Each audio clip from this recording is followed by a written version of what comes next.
다 알고 계시는 내용인데 죄송해요. 아니 그 굉장히 정리 잘 되고 그 정말 그 좋은데 근데 아까 그 10장 그 얘기 했잖아요. 그러니까 이제 저는 이제 사실 그게 신앙생활에서 이제 큰 그 어떤 전기가 되는 건데 분명히 그 이 하나님의 그 뜻에 따라 그리고 거룩한가 그러니까 하나님이 그 허락하지 않는 불을 사용한 거는 뭐큰 그 죄지 않습니까? 그건 너무나 당연한 거고 그런 관점에서 볼 수가 있지만은 굉장히 그 중요한 그 의미를 갖는 게 그 이 나답과 아비후가 그 불에 타 죽은 다음에 아론과 모세의 관계예요. 그래서 모세는 그 하나님의 뜻에 따라서 그 대제사장인 아론이 제사를 드리고 남은 그 대제사장의 몫에 그 이 제물을 먹어라라고 아론에게 얘기했는데 아론은 그걸 안 먹고 다 불태워버린단 말이에요. 그래서 그 모세가 이제 신란을 하죠. 왜 그 하나님의 그 명령에 순종하지 않느냐 그랬더니 그 아론이 뭐라고 얘기하냐면은 이런 일이 내 앞에서 생겼는데 내가 그 제물을 먹는 것을 하나님께서 기뻐하시겠는가? 라고 했더니 모세도 그것을 좋게 여겼더라. 이제 이러면서 10장이 끝난단 말이에요. 좋게 여겼다라는 게 이제 합당하게 여겼더라. 그렇죠. 근데 그러면은 그 지금 우리 그 김경지 전사님의 그 이 흐름하고는 좀 안 맞는 게 아니죠. 연결이 되는 거예요. 어떻게 해요? 제가 그래서 그 생각을 했던 거예요. 그러니까 제사제도가 우리를 죽이기 위한 제도가 아니라 하나님 앞에 우리를 나아가게 하는 제도라는 거예요. 그러니까 은혜의 제도라는 거예요. 그러니까 사랑과 은혜의 제도라는 거예요. 그러니까 제사제도를 통해서 우리는 감동함을 느껴야 된다는 거죠. 그러니까는 그 뭐냐면은 우리 같은 죄인을 이 제사제도를 통하여서 그 영광스러운 하나님의 임재 가운데로 우리로 나아갈 수 있도록 하여 주는 제도가 바로 이 제사제도라는 거예요. 그러니까는 제사제도를 딱 떠올리면 우리는 그냥 형식을 떠올리는 게 아니라 하나님의 임재를 회복하는 하나님의 은혜를 떠올리는 거죠. 그러니까는 나답과 아비후가 하나님의 영광의 그 하나님께서 주신 엄격한 이 제사제도를 어김을 통해서 그 하나님으로부터 이 나오는 이것으로부터 그래서 죽임을 당했지만 이게 하나님의 이 주요 목적이 아니라는 거죠. 그러니까 이것을 통해서 이것이 하나님께 나왔기 때문에 이 하나님께 주시는 은혜는 그 어떤 것도 바꿀 수 없는 하나님으로부터 나오는 은혜다. 하나님으로부터 나오는 율법이다. 그러니까 이것을 말하고 있다는 측면에서 그러니까 여기서 아론이 그 연목사님께서 잘 보신 것처럼 모세에게 그 고통을 이야기하면서 나아갈 적에 하나님께서 그것을 합당하게 그것을 받아들일 수 있는 이유는 하나님은 근본적으로 우리와 같은 죄인들을 받으시는 하나님이시기 때문에 은혜의 하나님이시기 때문에 이것을 합당하게 여길 수 있다는 거죠. 그러니까 레위기의 제사제도를 어떤 형식적이고 엄격하고 막 우리를 막 옥죄는 율법주의가 아니라 이 형식을 통해서 담고 있는 하나님의 임재를 회복하는 하나님의 은혜다라는 관점에서 볼 적에 이 아론의 이 나아감은 그러니까 그 어떤 면에서는 하나님의 그 은혜를 그 아픈 마음을 들고 나아갔을 때 하나님의 그 은혜를 경험하는 통로가 되었다. 이렇게 볼 수 있다는 거죠. 그러니까 제사제도를 은혜의 관점에서 본다면 전혀 상충되지 않는다. 저는 이렇게 생각을 했어요. 그 좋은 해석이네요. 근데 나는 좀 다르게 보는 게 이제 전사님의 그 해석은 뭐 당연히 전사님이 이렇게 보시는 거고 저 같은 경우에는 그 부분을 어떻게 봤냐면은 이제 예레미야서에서 31장 새 언약이 나올 때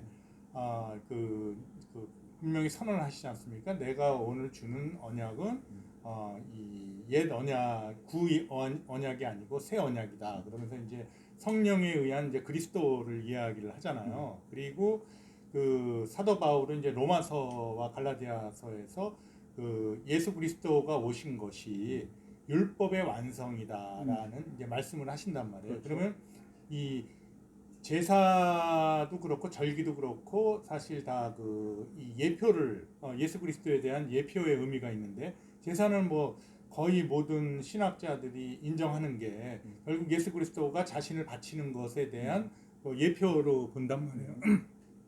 그런 관점에서 보면은 이게 물론 이 당시에 이제 이 율법의 이제 가장 큰 의미가 우리는 우리의 의지로 율법을 지킴으로써 구원을 받을 수 없다라는 큰 맥락이 이 이제 신약 성경에서 이제 그게 이제 크게 이제 나타나는데, 그리고 하나님도 예레미야에서 그 옛 언약을 대신에 이제 새 언약을 주신 게 결국 옛 언약으로는 구원을 우리가 받을 수 없다라는 것을 선언한다고 나는 봤거든요.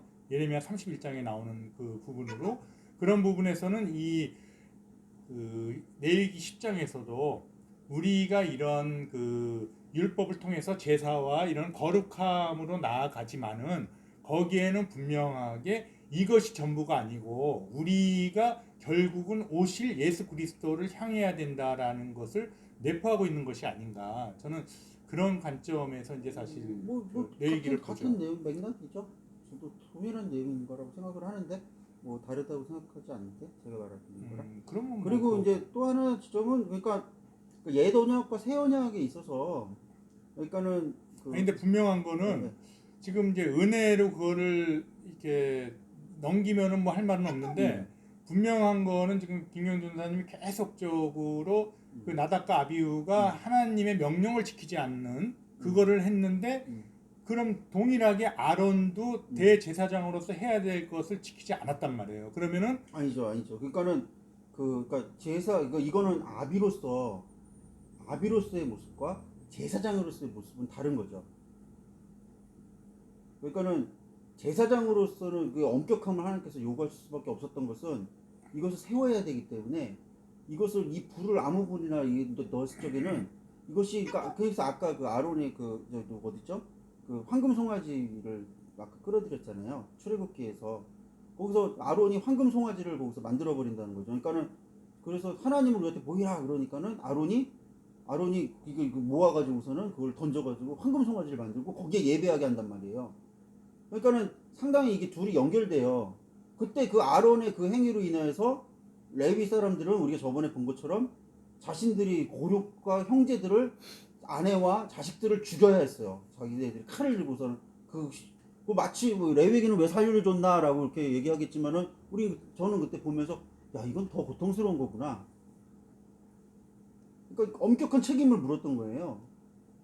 그러니까 그런 측면을 봤을 적에 나답과 아비후 역시도 그러니까 하나님의 그 제사 제도를 무너뜨리고 우상 숭배에 빠뜨리게 할 수 있는 하나님의 제사 제도의 그 근본을 질서를 무너뜨리고 다른 것으로 대체해 버릴 수 있는 모든 소견들을 잘라버리셨기 때문에 이 제사장에게 있어서 더욱 엄격함을 요구하시는 것이죠. 그러니까 이걸 통해서 그걸 보여주신다는 거죠.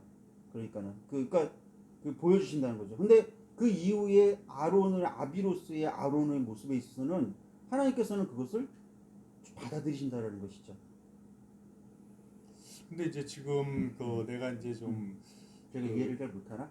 아니 그게 내가 좀 분명하게 한번 질문을 하고 싶은 게, 그러면은 이제 우리는 보통 이제 뭐 세대주의다 뭐다 해갖고 이제 연결해서 이제 보통 구약하고 신약하고를 연결을 시키지 않습니까? 예, 그 연결을 시키는 부분은 이제 아까 이야기한 대로 오신 예수 그리스도 다시 재림한 예수 그리스도의 이제 그 맥락은 분명한데, 나는 이제 예레미야 31장에서의 하나님께서 이제 예레미야를 통해서 분명히 선언하시잖아요. 지금부터 내가 새 언약을 주겠다. 그러니까 그래서 아까 제가 이제 그 얘기를 하는 건데 옛 언약과 새 언약이 있잖아요.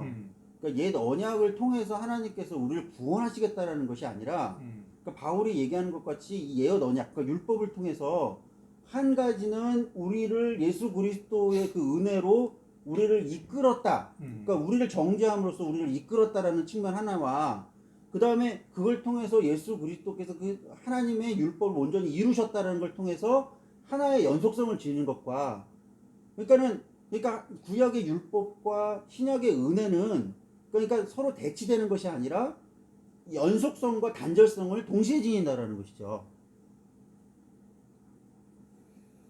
그러니까는 말들을 참 어렵게 하시네. 아니 그러니까 그 김현 원장님이 얘기하는 게 뭔지는 맞아요. 그 무슨 얘기인지는 알겠는데 근데 그렇게 하면은 모든 게 서로 그 연결이 안 되고 단절이 안 될 게 없어. 그렇게 얘기를 하면은 예.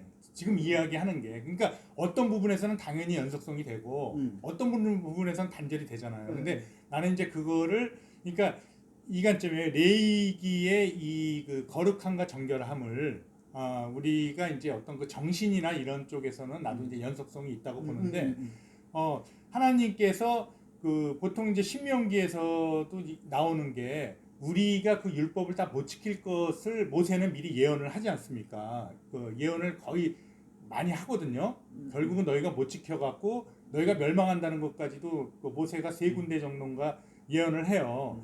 그러면 이제 그런 그 신명기의 그 내용을 보면은 이 율법을 여기 레위기에 나와 있는 율법을 결국은 그 연속성의 그 관점도 있지만은 그것으로 봐야 될 것이냐 아니면은 결국은 우리가 하나님의 율법을 온전히 지키지 못하는 존재이기 때문에 우리에게 구원은 예수 그리스도밖에 없다라는 관점으로 좀 더 봐야 되는 거냐. 이제 나는 저는 이제 두 가지를 다 봐야 되는데. 그러니까 그 얘기를 지금 계속 하니까 나는 근데 두 번째로 좀 강하게 물론 100%는 아니고 한 80% 이상 90%까지를 그쪽으로 보거든요. 그러니까 저는 이제 그래서 오직 예수다. 네. 아니 오직 예수인데 그 오직 예수라는 게 구약에 나오는 제자들을 통해서 드러나는 예수 그리스도와 신약의 예수 그리스도의 이 땅에 나타나신 예수 그리스도와 그것들이 서로 전혀 그러니까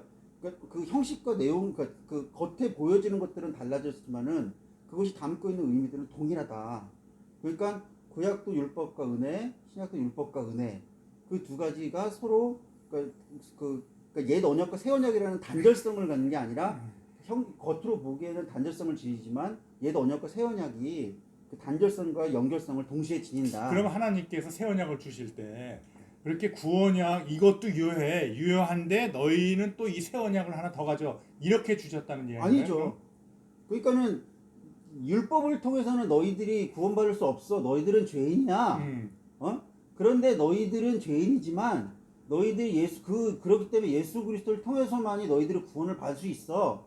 그런데 구원을 받은 너희들은 그 옛 언약인 율법을 너희들은 성취해 예수 그리스도를 통해서 이룬 것처럼 너희들은 그 율법을 이룰 수 있어. 이루는 존재가 되었어.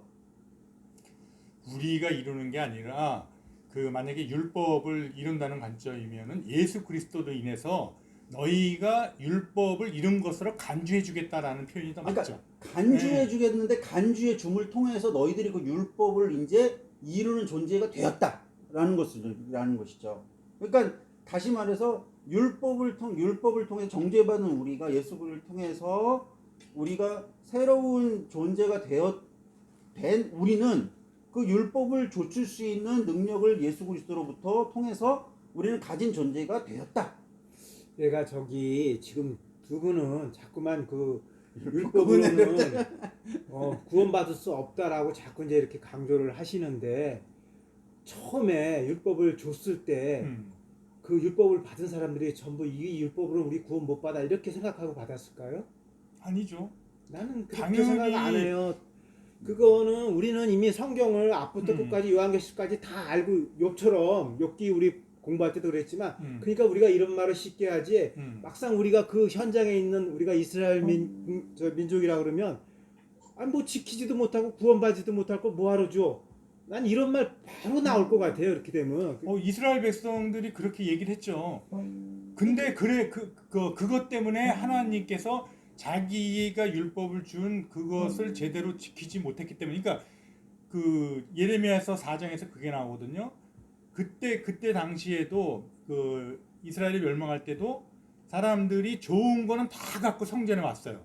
하나님께 제사를 지내려고. 근데 그 하나님이 그 예레미야를 통해서 나는 이 가증스러운 걸 안 받겠다 라고 선언을 하셨단 말이에요. 그러면 그 사람들이 왜 그 하나님이 그런 얘기를 했냐면은 그 여러 가지 뭐 희년이나 이런 것들을 안 지키고 그 못 사는 사람 거를 뺏어 갖고 자기 복 받으려고 아주 좋은 거 이런 걸 갖고 다 왔단 말이에요. 근데 그걸 하나님께서는 가증스럽다고 거절을 하셨죠. 그리고 그런 사람 그런 이 가증한 백성들을 내가 멸망시키겠다 그래갖고 아예 멸망을 시켰잖아요. 저는 그 얘기를 하는 게 아니고요. 아 근데 그 주교님 같으세요. 이렇게 딱 오시죠. 아니 에레미야는 또 그 레위기에서 또 한참 후의 얘기잖아요. 그러니까 저는 무슨 얘기를 하고 싶었냐면 처음에 그 모세한테 그 이제 모세와 이스라엘 민족한테 이 율법을 줬을 때는 이걸로서 우리는 정말 정결해지고 또 이렇게 거룩해지고 이렇게까지 다 생각하고 그걸 아니. 받았다라는 거예요. 아니 잠깐만. 지금 에레미야는 그때부터 한참 후의 얘기인데 그러면 모세는 그때 사람이잖아요. 모세는 우리가 역사 속에서 그 이스라엘 역사에서 모세는 어떻게 보면요 그 이스라엘 민족으로 보면은 예수와 동같이로 보는 인물이에요. 우리는 이렇게 안 보지만 걔들은 그렇게 볼 정도로 모세는 일반 이스라엘 민족이 아니라는 얘기거든요. 한 단계 차원이 높은 사람은 이 사람 거의 뭐 예수와 동급으로 보는 이스라엘 민족이기 때문에 모세는 모세만이 알고 있는 다른 사람과 달리 모세만이 알고 있는 비밀이 있었을 거예요. 근데 이스라엘 백성들이 모세를 그렇게 본 것 자체가 굉장히 우상시한 거죠. 잘못된 거죠. 아니, 우상시해도 네. 제가 만약에 그 당시에 이스라엘 백성이었다면 나는 그 믿었을 거예요. 율법이면 내가 정말 거룩하게 살 수 있어. 그렇게 믿었는데 그건 내가 어디서 그걸 느끼냐면 신약으로 넘어와서 부자 청년이 예수님을 찾아가서 그런 얘기를 해요. 난 참 그 율법은 사람은 다 지켰다. 나는 네. 정말 열심히 살았는데 네. 뭔가 아쉬워. 정말 뭔가 아쉬워서 선생님 내가 대체 영생하려면 뭐가 필요합니까? 그랬더니 율법을 지키라고 해요. 그랬더니 아예 선생님 그건 난 어렸을 때 다 지켰어요. 다 지켰어요. 그래. 자신 있게 얘기해. 네. 그게 예수가 뭐라 그럽니까 그때? 네가 가진 것을 다 팔아가지고 나를 쫓아라. 그래. 그 얘기는 뭐냐면 난 그렇게 생각해요. 네가 율법을 다 지켰지만 너 율법의 형식만 지켰다. 율법의 형식만 지켰고 율법의 본질을 못 지켰다. 왜냐하면 네가 지킨 율법에는 사랑이 없다. 네가 사랑이 없기 때문에 네 사랑을 실천해라. 네가 가진 걸 다 팔아서 줘라. 그 사랑을 얘기한 거여서 율법이 만약에 사랑을 가지고 실천을 했다면 다 구원받았을 거예요. 이스라엘 민족들이. 제가 그 얘기요. 그 얘기. 근데 맞아요. 그 얘기. 그럴 수 있는 사람은 아무도 없다는 거예요. 결국은 결론적으로 인간의 속성상 없는 건데 그 당시에 모세와 같이 있던 그 이스라엘 민족들은 우리가 구원받을 수 있어 율법만 잘 지키면 이렇게 믿었다는 거예요. 나는. 근데 우리는 이 뒤에 와서 2000년 후에 와서 성경을 보면서 아이 새끼들 이렇게 하는 거지. 제가 그 얘기. 나는 그 생각인데 두 분은 자꾸만 안 된다고 자꾸 그러니까 무슨 전지전능한 사람처럼 다 얘기해 보니까 아니 제가 이용준 목사님 얘기하시는 거예요. 100%는 그거는 이용준 목사님이 아주 잘못 판단하신 거예요. 그게 아니고 그렇게 얘기하시는 것 같아서. 근데 그 목사님이 얘기하시는 게 저는 동의하고요. 동의하는데 분명한 거는 그 당시 사람들이 그 이제 그 제대로 그 하나님의 그 율법을 지키지 못했고 또 방금 이야기한 대로 사랑이 없이 형식만을 했기 때문에 결론적으로는 뭐 그 당시 사람들은 몰랐다 그러는데 그거는 조금 말이 안 되는 게 우리는 알고 그 사람들은 몰랐다. 근데 우리는 성경을 다 아니까. 아니 그러니까 아니, 그건 아니지. 그러니까 제 얘기 조금만 들어보세요. 자 봐. 너무 재밌다. 근데 그 왜 그러냐면 아니 얼마나 좋아 이런 토론. 네. 자 보세요. 그러니까 구약의 율법에서 우리가 하나님의 마음과 하나님의 은혜를 우리가 볼 수 있다면 그렇다면 구약의 사람들은 하나님의 은혜를 몰랐을까? 아니라는 거죠. 그러니까 구약도 우리와 동일하게 구약의 사람들도 구원받았던 사람들도 우리와 동일한 하나님의 은혜와 하나님의 마음을 그들도 체험했을 거라는 것이죠.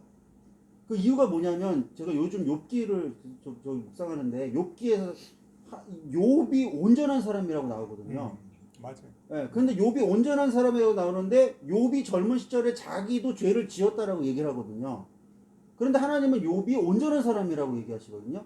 다윗도 하나님께서 내 마음에 합한 자라고 얘기하시는데 다윗도 하나님 앞에 죄를 지었던 사람이거든요.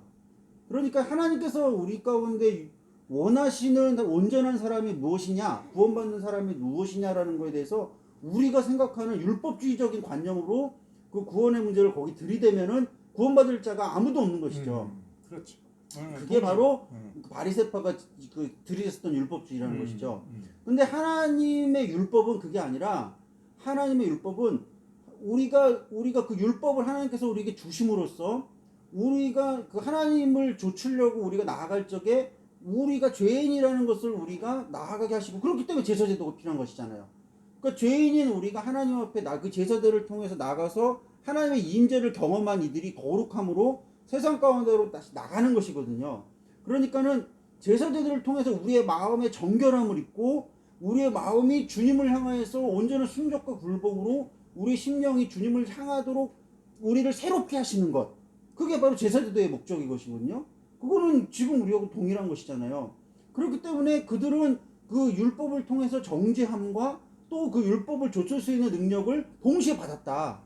그렇기 때문에 그 다음에 구약의 사람들, 구원받은 사람들은 바로 자신이 죄인인 것을 깨닫고 그리고 자신이 구원받은 자들은 또 깨닫고 그리고 적어도 자신이 하나님의 율법을 좇는 것에 있어서의 그것을 스스로 그것들을 부인하면서 나아갈 수는 없는 존재로 바뀌었다. 변화되었다. 이것을 인정해야 되지 않을까. 그러니까 동의해요. 지금 여기서 그 율법의 그 정말 그 본질 그거 하는데 지금 이제 그 가장 저는 중요한 게 뭐냐면은 우리가 그 그리스도 예수와의 관계에서도 그렇고 이 율법하고의 관계에서도 그렇고 결과적으로는 예수 그리스도를 우리가 이렇게 보면서 우리를 바라보는 것처럼 율법을 통해서 그 자신을 바라봐야 되는 거죠. 그러니까 이 율법을 지킬 수 없는 존재인 뿐만이 아니라 정말 그 이 죄로 가득하고 이기적이고 이런 존재로 가득한데 이 율법을 이제 그 당시 바리새인들이나 이제 이런 사람들은 그 당시는 아니죠. 이제 후에 있는 사람들은 율법만 잘 지키면은 우리가 구원을 받을 수 있다라고 했잖아요. 근데 그 예수님께서도 분명하게 말씀하신 거는 그 세례 요한도 이야기한 거는 이제 그 회개하라 천국이 가까이 왔다라는 것은 바로 우리 인간 자신을 율법에 비추어서 얼마나 우리가 구원받을 수 없는 존재이고 결국은 멸망받을 수밖에 없는 존재라는 것을 인식하도록 하나님께서는 그것을 원하신 것이 아닌가. 그러니까 지금 오늘 그런 1장부터 관점으로 10장부터 나오는 제사제도가 고스란히 그걸 담고 있다는 거예요. 그러니까는 제사제도가 뭐냐면 넌 죄인이야. 그렇기 때문에 하나님의 임재를 넌 경험할 수 없어. 근데 하나님의 은혜로 너희들을 부르셨어. 그래서 이 제사제를 통해서 이 피를 통해서 이것은 하나님이 정하신 이 규례를 통해서 내가 너희들을 깨끗하다고 인정해 줄게. 그래서 그러면 너희들이 내 앞에 나올 적에 나의 임재를 너희들이 회복하는 거야. 내가 너희들과 함께하고 내가 너희들과 함께 동행하고 너희들을 이끌 거야. 그러니까 이 말씀을 하신다라는 것이죠. 그러니까는 그 율법이 우리가 율법을 완전하게 너희들이 그것을 통해서 너희들이 구원을 얻을 것이야라고 얘기하시는 게 아니라 율법을 통해서 너희들이 어떠한 존재인가를 깨닫게 하시고 그걸 통해서 그 하나님의 은혜를 통해서 하나님 앞에 나아갈 수 있는 존재가 되도록 하시고 그걸 통해서 우리가 하나님의 율법을 또한 쫓아 나갈 수 있는 능력을 주시고 그런데 이스라엘 백성들은 이 제사제도의 본질을 이해하지 못하고 타락시켜 버렸다는 거예요. 그 타락시켜 버렸던 게 뭐냐면은 자신의 소견대로 제사제도를 타락시켜 버린 거예요. 그러니까 자기 마음대로 그 상징이 뭐냐면 출애굽기에서 아론이 황금 송아지를 만들어서 제사를 지내게 한 것과 동일하다는 것이죠. 심지어는 그 저번에 솔로몬 성전도 얘기하셨지만은 솔로몬 성전도 마찬가지죠. 하나님의 인재를 잃어버린 솔로몬 성전이 뭐예요? 아무 의미가 없는 것이잖아요. 근데 아론의 그 송아지는 그 모세가 율법을 받아갖고 오기 전에 일어난 일인데 그거는 그 율법을 어긴 것이 아니 그러니까 성경의 구성상 하나님을 거부하고 우상을 숭배하는 인간들의 기본적인 배반의 특성이 그렇지. 이 율법과 배치되는 것임을 명확하게 보여준다는 것이죠. 그래요. 그 일단은 진도가 나갑시다. 그다음에 또 얘기하면서. 근데 아까 그 나답과 아비후는 이제 어겼기 때문에 그렇게 참혹하게 죽음을 그렇죠. 당했고 아론은 그걸 어겼는데 뭐 그래 네 말이 옳다. 모세가 또 그렇게 인정하고 하나님도 그렇게 인정했는데 그러면 기준이 뭐냐는 얘기죠. 사랑이죠. 아까 네. 그 저기 김경준 전도사가 얘기한 것처럼 아비의 마음으로는 도저히 먹을 수 없으니까 그걸 하나님이 이해하셨다 이렇게 봐야 되는 거예요. 그러니까 제가 이제 그 거기서부터 시작이 된 거예요. 뭐냐면은 저는 하나님께서 우리 그당 이스라엘 백성에게 율법을 주신 거는 너희가 죄인임을 깨달아라라는 것이고, 결국 지향하는 바는 그 율법을 좀 이렇게 막 얘기하면은 어기면서까지 그런 긍휼의 마음. 아비가 자식을 당연히 했는데 거기서 그걸 우겨우겨 나는 율법을 지키면 먹겠어. 이러는 것이 과연 하나님께서 율법의 원하신 본질이 것이냐? 아니다. 그렇죠. 나는 이제 그 포인트를 네. 계속 하나님이 이야기를 하는 보는 거예요. 율법의 본질은 그게 아니고 어기는 게 도리어 본질에 가깝다. 근데 율법을 그러면 그냥 못 주실 것으로 주신 거라기보다는 너희가 정말 너희의 존재를 올바로 깨달아라, 이런 관점에서 하나님께서는 주셨고, 이제 제 생각에는 결국 이제 뭐 다른 그 다 동일한 다른 말이에요. 주장이 그러니까 바울이 얘기한 목사님 몽학 얘기하시는 선생이라는 얘기밖에 그렇죠, 그렇죠. 안 되는 네. 거죠. 지금 얘기하시는 거랑 동일한 얘기예요. 그러니까는 근데 뭐, 동일하다 그러는데 얘기하는 거는 좀 틀려. 그래요? 계속 지금 조금 구체적으로 얘기해봐. 왜냐면 동일하다 그러면 내가 아니, 얘기할 그러니까 필요가 자 없는데. 보세요. 그러니까 아니 우리 김경재 전도사 말을 듣고 있으면 어려워. 아니, 반절과 개속성도 아니 존재하고. 그러니까 예를 들어서 제가 아니 아들이 그러니까 서로 방향은 같은데 예, 예. 방향 같은데 이제 저는 이게 똑같은 말 같은데 그러니까 아까도 얘기했지만은 연속성과 단절성이 동시에 간다. 사실 이렇게 되면은 모든 게 연결이 되죠. 근데 나는 이제 그거를 분명하게 한번 우리가 이제 토론을 어차피 하는 거니까. 아니 그러니까 난 그 예를 들면은 나는 이런 거죠. 그러니까 예를 든다면은 저희 아이가 있잖아요. 아이를 제가 얘를 사랑한단 말이에요. 어떨 때는 얘를 때리는 게 얘를 사랑일 수도 있고, 어떨 때는 얘를 그냥 얘가 얘의 잘못을 그냥 받아들이는 게 사랑일 수 있잖아요. 그렇지. 동일한 건 사랑이라는 거예요. 그러니까 겉으로 드러나는 행위는 내가 때리는 것과 받아들이는 것으로 구분되어질 수 있지만, 그 동일한 본질은 하나님의 그러니까 사랑이라는 은혜라는 거예요. 참 얘도 잘 들어.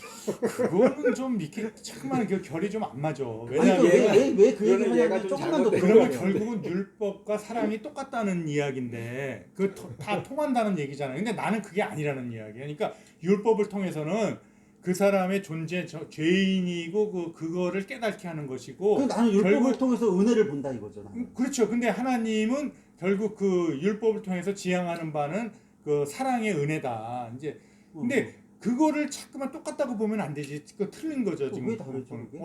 그래. 나는 그게 더 이해가 안 돼요. 어. 제가 더 말씀을 더 나중에 이해가 되겠지. 네. 근데 지금으로서는 왜 그게 그러니까 레위기를 보면서 우리가 눈물을 흘릴 수 있는 건 레위기를 통해서 하나님의 은혜를 우리가 체험할 수 있기 때문에 눈물을 흘리는 거잖아요. 그래요. 내가 전도사님의 그 뜻을 좀 잘 한 것 같았는데 지금 방향은 같거든. 방향 같은데 그러니까 나는 똑같다고 생각하는데. 그래 오케이. 네. 근데 우리 조금 진도 나가면서 또 이 얘기가 또 나올 거니까 그 하자고요. 네.